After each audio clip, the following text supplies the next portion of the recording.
ET now स्वदेश के इस एक्सक्लूसिव शो में आपका स्वागत है। आज हम आपके लिए लेकर आए हैं खरीफ उत्पादन अनुमान का पहला बड़ा रिपोर्ट, और उस रिपोर्ट के साथ हमारे साथ जाने माने कमोडिटी गुरु, कमोडिटी एक्सपर्ट जी चंद्रशेखर जी मौजूद है, जो पिछले 3 सालों से यानी खरीफ और रबी दोनों क्रॉप की अगर बात करें तो 6 सीजन से ये लगातार अपनी रिपोर्ट हमारे लिए मेहनत करके बना रहे हैं, और इस एज में बना रही एक बड़ी बात है, जहां पर आपको धान से लेकर दलहन तक, तिलहन से कपास तक और गन्ने तक किसानों की मेहनत और मानसून की मेहरबानी से इस बार कितनी पैदावार होगी, ये पूरा आंकड़ा ये आपके सामने पेश करेंगे। क्या अनुमान है, इनके अनुमान को भी जरूर देखिएगा। कौन सी फसल बढ़त में है, कौन पीछे छूट रही है, और सबसे अहम ये है कि इस अनुमान का असर आपकी थाली और बाजार की महंगाई पर क्या होगा। तो आइए शुरू करते हैं खरीफ फसलों की पहली रिपोर्ट सिर्फ ईटी नाउ स्वदेश पर। हमारे साथ मेहमान है जी चंद्रशेखर जी। बहुत बहुत शुक्रिया सर, आप लगातार पिछले 3 सालों से हमारे साथ चर्चा करते हैं, खरीफ फसलों की रिपोर्ट लेकर आते हैं, रबी सीजन की फसलों की रिपोर्ट लेकर आते हैं और समय से पहले लेकर आते हैं। ये सबसे अच्छी बात है। सर, हम सबसे पहले ओवरऑल आउटलुक जानना चाह रहे हैं मॉनसून को लेकर, उत्पादन को लेकर, खरीफ फसलों को लेकर। मॉनसून की स्थिति क्या रही है इस सीजन, ये सबसे पहले बताइए। बहुत बढ़िया साउथ वेस्ट मानसून इस साल में, जैसे आईएमडी ने बताया कि इस साल बरसात ज़रा सरप्लस रहेगा, तो एक 8% ज़्यादा बरसात हुआ है। लॉन्ग पीरियड एवरेज से 108% हो चुका है, तो बहुत अच्छा है हमारा देश के लिए। मगर इसके बावजूद भी कहीं पॉकेट्स, जो कहीं इलाकाएँ हैं, वहाँ बरसात की कमी है, अभी भी हम देख रहे हैं। बिहार हो या असम है, और एक दो तमिलनाडु है, जहाँ ज़मीन में नमी की कमी है। मगर ओवरऑल हम देखेंगे तो गुजरात, राजस्थान, मध्य प्रदेश, महाराष्ट्र, आंध्र प्रदेश, तेलंगाना, सभी जगह में बरसात काफ़ी अच्छा है, और कई कई इलाकों में नुकसान भी हो चुका है, बट उसके बारे में हम बात करेंगे। बट ओवरऑल हमारा देश के लिए बहुत अच्छा एक मानसून, बहुत वर्षों का बाद एक अच्छा दक्षिण पश्चिम मानसून हमें मिला है, और उसका ज़्यादा से ज़्यादा फ़ायदा हमें मिलना चाहिए। ओके, तो बहुत सालों के बाद, और आईएमडी की रिपोर्ट भी कह रही है कि 5 साल बाद इस तरह की मानसून हुई है। पूरे सीजन में 8% ज़्यादा बारिश हुई है, और देश के ज़्यादातर एग्री बेल्ट में अच्छी बारिश हुई है। सर, हम एक एक क्रॉप पर बात करें उससे पहले एक सवाल आपसे होगा कि अगस्त और सितंबर, इन दोनों महीनों में जो बारिश हुई है ना, खास करके सितंबर में, और कुछ मेजर एग्री बेल्ट जिसमें महाराष्ट्र, पंजाब, हरियाणा, यहाँ पर काफ़ी नुकसान हुआ है फसलों को, क्योंकि हम हार्वेस्टिंग की तरफ जा रहे होते हैं। ऐसे में यील्ड को लेकर भी चिंता होती है और क्रॉप की क्वालिटी को लेकर भी। इस पर आप क्या कहेंगे सर? हाँ, बिल्कुल। ओवरऑल जैसे मानसून अच्छा है, बट फिर भी पंजाब, महाराष्ट्र, कर्नाटका, यहाँ कहीं इलाकाओं में ज़्यादा बरसात हो गया है। हम इसे कहते हैं एक्सेसिव रेनफॉल। एक्सेस रेनफॉल यानी ज़्यादा बारिश, एक्सेसिव यानी हद से ज़्यादा, हमें जितना चाहिए उससे भी ज़्यादा बरसात हुआ है। उसके वजह से नुकसान तो ज़रूर है, दलहन में, कपास में और तिलहन में, और ज़रूर।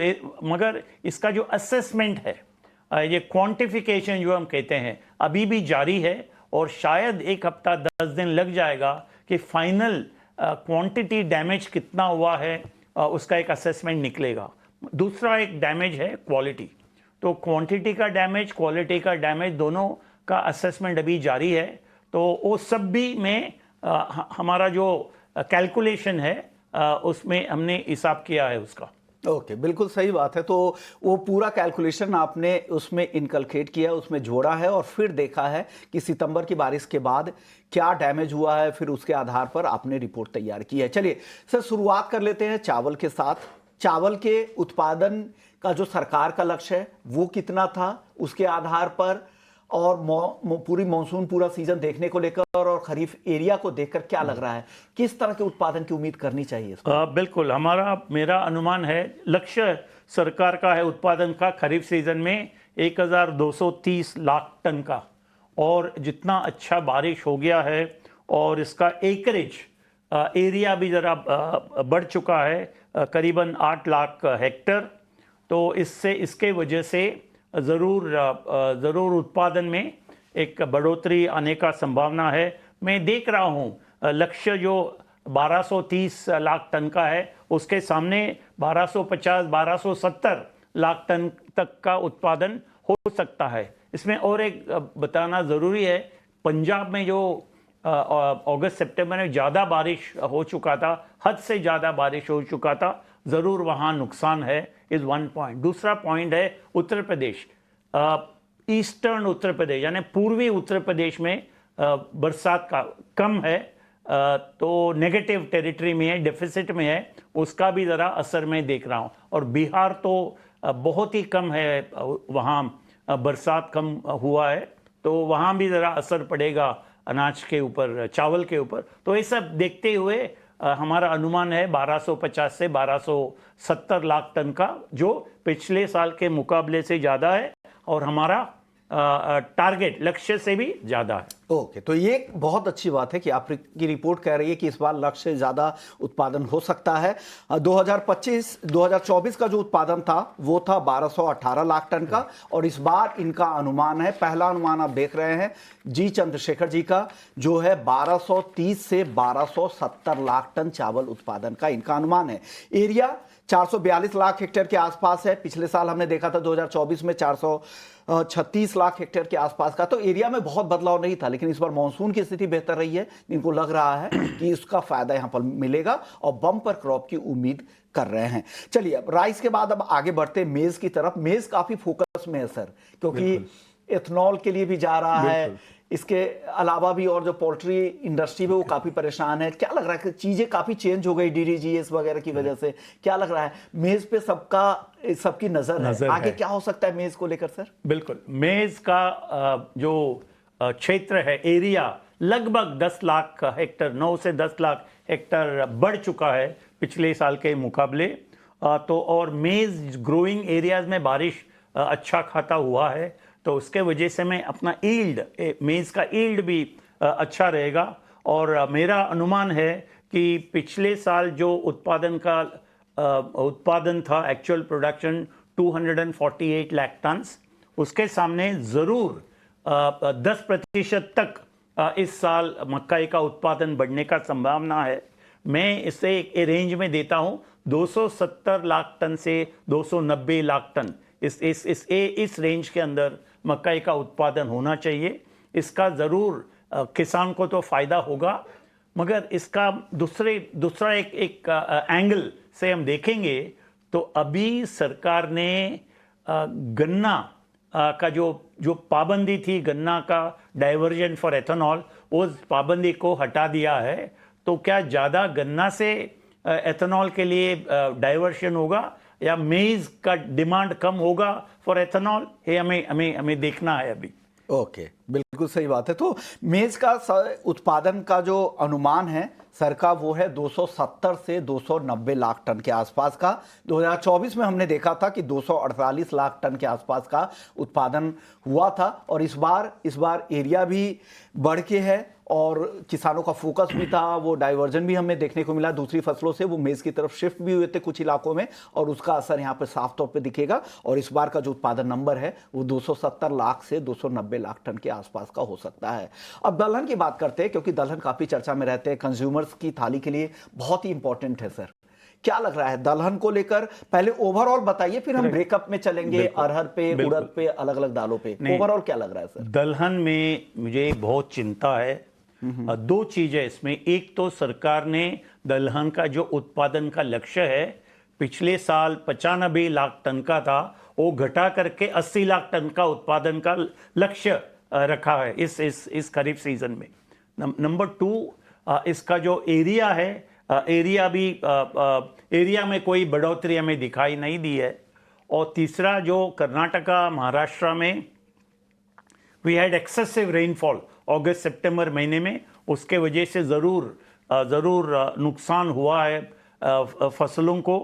तो जो पिछले साल के मुकाबले जो 75 लाख टन का हार्वेस्ट था, उत्पादन था, उससे घट करके इस साल मैं मानता हूँ it could be between 68 and 73 lakh ton, यानी कि लगातार ये चौथा साल होगा, तीसरा साल होगा जब भी हमारा खरीफ दलहन का उत्पादन घटते आया है, तीसरा साल है। ओके, यानी आपको लग रहा है कि 2025 में 68 से 73 लाख टन के आसपास का उत्पादन होगा, और पिछले साल हमने देखा था 75 लाख टन, हालांकि वो भी कम हुआ था, और इससे भी कम होने की संभावना खरीफ सीजन में लग रही है। अब बात करते हैं दलहन में ही अरहर की। अरहर का जो एरिया है वो 46 लाख हेक्टेयर है, जो पिछले साल के इतना ही है, उसमें कोई चेंजेस नहीं है, नो चेंजेस है। लेकिन उत्पादन पिछले साल 36 लाख टन हुआ था, और वो भी कम था, अनुमान से भी कम था, और ओवरऑल भी कम था। इस बार क्या उससे भी कम हो सकता है, या कुछ सुधार की उम्मीद है, क्योंकि मॉनसून बेहतर रही है? नहीं, बिल्कुल सुधार की उम्मीद थी जून जुलाई तक, मगर अगस्त और सितंबर में जो ज़्यादा बारिश हुआ उसके वजह से नुकसान है ज़रूर, और कोई वृद्धि पिछले साल के मुकाबले में देखता नहीं हूँ। शायद 1-2 लाख टन का कम हो सकता है इस साल ये तुअर अरहर का उत्पादन। ओके, तो आपको लग रहा है कि इस बार कम हो सकता है, पिछले साल से भी कम हो सकता है, और 35 लाख टन के आसपास का अरहर उत्पादन का सर का अनुमान है। उड़द की बात करते हैं। उड़द 2025 का जो उत्पादन का लक्ष्य रखा गया है 15 लाख टन का, और एरिया है उसके सामने 24 लाख हेक्टेयर का, जो पिछले साल से काफी कम है। पिछले साल हमने उड़द का एरिया देखा था 31 लाख टन हेक्टेयर के आसपास का। उत्पादन पिछले साल 13 लाख टन था। इस बार सरकार ने सर 15 लाख टन का उत्पादन का लक्ष्य रखा है। कितना उत्पादन हो सकता है? मैं मानता हूं, मेरा अनुमान में लगभग 11 लाख टन का ही उत्पादन होगा, और क्योंकि एकरेज में ज़रा सा एकरेज में भी बढ़ोतरी नहीं है एरिया में, और बारिश के वजह से चुनौतियां हैं, तो उत्पादन घट करके मेरा अनुमान में 11 लाख टन होने का संभावना है। ओके, आपको लग रहा है कि यहाँ पर उत्पादन ज़्यादा हिट हो सकता है, क्योंकि हमने देखा था एरिया भी काफ़ी कम था, उसके हिसाब से आपका उत्पादन अनुमान मॉडरेट लगता है, बहुत कम भी नहीं है, और लेकिन एरिया देखें तो पिछले साल से काफ़ी कम है। अब बात करते हैं मूंग की। मूंग हालांकि हर 2-3 महीने पे ये एक ऐसी दलहन फसल है जो हर 2-3 महीने में इसके अराइवल सीजन आ जाते हैं, लेकिन खरीफ सीजन की अगर बात करें तो 2025 का जो उत्पादन लक्ष्य है 18 लाख टन का है। एरिया है उसके सामने 35 लाख हेक्टेयर का, जो पिछले साल के आसपास ही है। क्या लग रहा है सर, इस बार उत्पादन कितना हो सकता है? मैं मानता हूँ मूंग का जो उत्पादन है, जो पिछले साल पिछले खरीफ में था उतना ही होने का संभावना है। वैसे मैं मानता हूँ मूंग एक बहुत बढ़िया एक दलहन है, जिसे हमें ज़्यादा से ज़्यादा प्रोत्साहन दे करके ज़्यादा से ज़्यादा इसका उत्पादन बढ़ाना है। मगर पता नहीं हमारे वैज्ञानिक और पॉलिसी मेकर्स का जो ध्यान इसका ओर जा नहीं रहा है। मूंग हमारा देश में मूंग सबसे ज़्यादा उसका उत्पादन होकर के हमें कंज्यूम करना है ज़्यादा से ज़्यादा मूंग, बिकॉज हम कहते हैं it's called single pot cooking. आप चावल ले लो, उसमें ज़रा सा मूंग डालो, यू कुक इट एंड खिचड़ी तैयार। It is very simple. और मूंग बहुत बढ़िया एक दाल है, मगर पिछले 3-4 साल में मैं देख रहा हूँ कि मूंग का उत्पादन बढ़ नहीं रहा है, उसका क्षेत्र बढ़ नहीं रहा है, उसका जो उत्पादन का लक्ष्य है वो भी सरकार ने घटा दिया है। 22 लाख टन का जो उत्पादन का लक्ष्य था पिछले साल, इस साल उसको घटा करके 18 लाख टन कर दिया है। ये मैं मानता हूँ इसके बारे में बहुत सीरियसली हमें सबको, पॉलिसी मेकर्स को, ट्रेड इंडस्ट्री, सभी को विचार करना चाहिए कि how do we increase area and production and productivity of all this pulses, खास करके मैं मानता हूं मूंग है, क्योंकि डाइजेस्टिव भी है, हेल्थ के लिहाज से भी बाकी दालों के मुकाबले काफी ये बेहतर मानी भी जाती है। तो अगर इसके एरिया को बढ़ाया जाए, सरकार ने ही कम लक्ष्य रखा है, तो उससे ज्यादा कैसे उत्पादन हो सकता है। चलिए, वक्त है ब्रेक का। ब्रेक के बाद हम जब लौटेंगे तो चर्चा होगी तिलहन उत्पादन अनुमान को लेकर, कपास उत्पादन अनुमान को लेकर, और साथ ही गन्ने को लेकर। ये तीनों रिपोर्ट आपको बताएंगे ब्रेक के बाद। जल्द लौटते हैं। के बाद आपका स्वागत, और आप देख रहे हैं खरीफ रिपोर्ट कार्ड। 2025 में खरीफ फसलों का उत्पादन किस तरह का हो सकता था। हमने ब्रेक से पहले आपको चावल के बारे में बताया, मक्के के बारे में बताया, और दलहन के बारे में। अब तिलहन के बारे में बात कर लेते हैं। सर, तिलहन उत्पादन को लेकर क्या अनुमान आप लोगों ने लगाया है इस बार? हाँ, तिलहन का उत्पादन अच्छा होना चाहिए इस साल, उसमें कोई शक नहीं है। मगर एरिया में कमी है। पिछले साल 200 लाख हेक्टेयर के सामने इस साल 10 लाख हेक्टेयर की कमी है, 190 लाख टन ही है। और पिछले साल का उत्पादन के मुकाबले इस साल ज़रा सा कमी आने का संभावना है। मगर एक बताना चाहता हूँ मैं, पिछले साल का जो टोटल उत्पादन है दलहन का, जो सरकार का अनुमान में 278 लाख टन्स का है, वो मुझे लगता है इट इज़ ओवर स्टेटेड। वो ज़रूर उस लेवल पे नहीं है। शायद 250-255 लाख टन का ही पिछला साल का उत्पादन का अनुमान हमें लगाना चाहिए। मगर उसके मुकाबले हम देखेंगे कि इस साल 10 लाख हेक्टेयर की कमी आई है एक एरिया में, मगर बरसात बहुत अच्छा हुआ है। गुजरात में खास करके मूंगफली के लिए, या मध्य प्रदेश में सोयाबीन के लिए, विदर्भ एरिया महाराष्ट्र का सोयाबीन के लिए, ये सब हम देखते हुए इस साल का उत्पादन का अनुमान मैं लगाता हूँ 260 से 270 लाख टन का उत्पादन का अनुमान है। नंबर 1। नंबर 2, ये सिर्फ खरीफ सीजन में ये सिर्फ मूंगफली और सोयाबीन नहीं है, इसके अलावा हमें है तिल है, नाइजर सीड है, सूरजमुखी है, सनफ्लावर सीड, कैस्टर सीड, इसका भी सब साथ में लगा करके एस्टिमेट करके मैंने 260 से 270 लाख टन का अनुमान बनाया है। ओके, तो आपको लग रहा है कि 2025 का जो खरीफ फसलों में तिलहन का जो उत्पादन होगा 260 से 270 लाख टन के आसपास हो सकता है। सर, अब सोयाबीन की बात कर लेते हैं। एक अहम क्रॉप है, नज़र भी रहती है, और 2025 का जो एरिया है 120 लाख हेक्टेयर के आसपास का है। उत्पादन क्या हो सकता है सर? हाँ, मैं उसमें एरिया में कमी आई है, जैसे आपने बताया लगभग 9 लाख हेक्टेयर का। मगर मध्य प्रदेश में बहुत बढ़िया बरसात हुआ है, विदर्भ में बहुत बढ़िया बरसात हुआ है, राजस्थान में भी जहाँ सोयाबीन लगाते हैं वहाँ भी अच्छा बरसात हुआ है। तो मेरा अनुमान है इस खरीफ सीजन में सोयाबीन का उत्पादन 120 लाख से लेकर के 130 लाख टन का बीच में इसका हार्वेस्ट साइज इसका उत्पादन होना चाहिए। और एक बताना चाहता हूँ, पिछले साल सरकार का अनुमान है 152 लाख टन का उत्पादन सोयाबीन का। वो मैं नहीं मानता हूँ, ट्रेड इंडस्ट्री में भी वो नहीं मानते हैं। तो लगभग 120 से 125 लाख टन का पिछला साल का उत्पादन हमें मानना चाहिए। बिल्कुल। उसके तुलना में इस साल कोई बड़ा वृद्धि नहीं आया है, कमी भी नहीं है और वृद्धि भी नहीं है। 120 से 130 लाख टन का सोयाबीन का उत्पादन मैं देखता हूं। और मूंगफली को लेकर सर क्या रिपोर्ट है? बहुत बढ़िया रिपोर्ट है। मूंगफली एक गुजरात में खास करके which is called the groundnut bowl of India, तो वहाँ मूंगफली का एकरेज ज़रा कमी हुआ है देश भर, पर उसके बावजूद ईल्ड गुजरात में बहुत अच्छा ईल्ड हमें मिलना चाहिए। And parts of Andhra Pradesh, Telangana, Maharashtra, जहाँ राजस्थान जो वहाँ कैनाल सिस्टम है, वहाँ जो लगाते हैं मूंगफली, तो ये सब वहाँ का बारिश सब देखते हुए मुझे लगता है मूंगफली का उत्पादन इस साल ज़रूर 1 से 10 से 120 लाख टन का उत्पादन का अनुमान मैं लगाता हूँ, जो पिछला साल का एस्टिमेट था 104 लाख टन। इस साल ज़रूर बहुत बड़ा एक बढ़ोतरी हमें देखने को मिला है, 10% से ज़्यादा बढ़ोतरी आएगा मूंगफली में। ओके, चलिए अब सीधे सर कपास की ओर चलते हैं, वक्त थोड़ा कम है। 2025 का जो एरिया है 110 लाख हेक्टेयर के आसपास का है। उत्पादन अनुमान सर कपास का?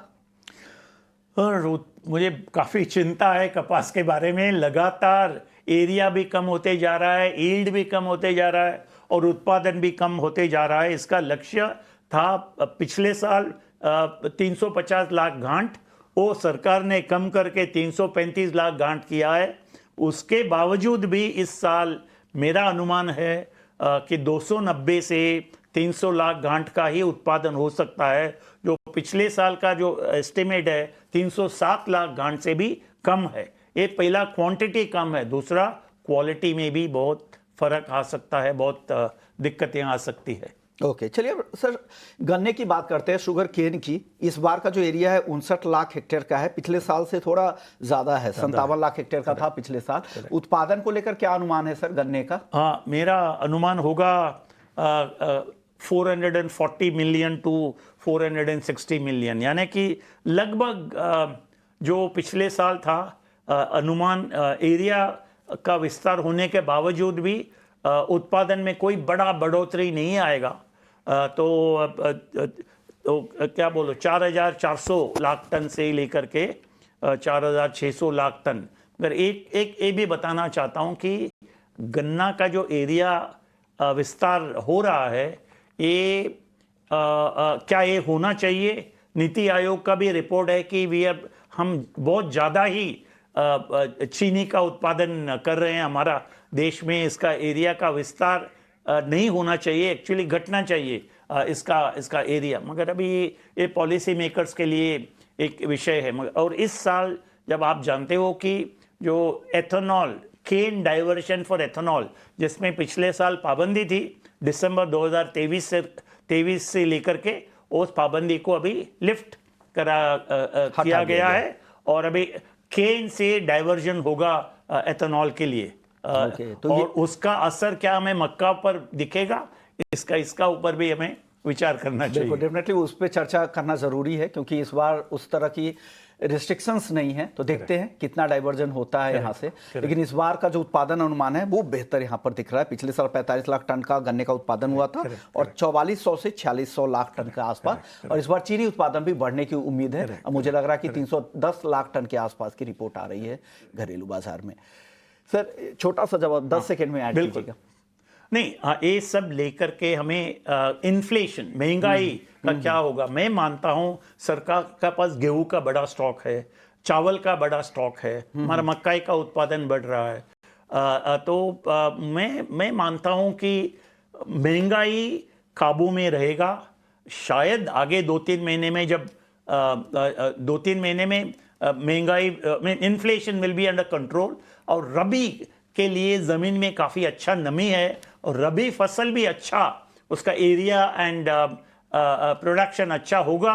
तो मैं मानता हूँ आगे अंटिल अप्रैल मई जून 2026 मुझे लगता है फूड इन्फ्लेशन बढ़ने का संभावना नहीं है। ओके, यानी महंगाई बढ़ने की संभावना नहीं है, क्योंकि रबी सीजन के लिए जो मॉइस्चर है वो कंटेंट काफी ज्यादा मिला है। बहुत बहुत शुक्रिया सर, आपने पूरी रिपोर्ट इतनी मेहनत के साथ रिसर्च करके हमारे दर्शकों के सामने रखी। तो ये थी खरीफ उत्पादन की पहली रिपोर्ट, धान, दाल, तिलहन, कपास और गन्ने की फसलों का पूरा हाल। किसानों की उम्मीदें, मौसम का असर और सरकार की नीतियां सब मिलकर तय करेंगे आने वाले दिनों का अनाज और महंगाई का गणित।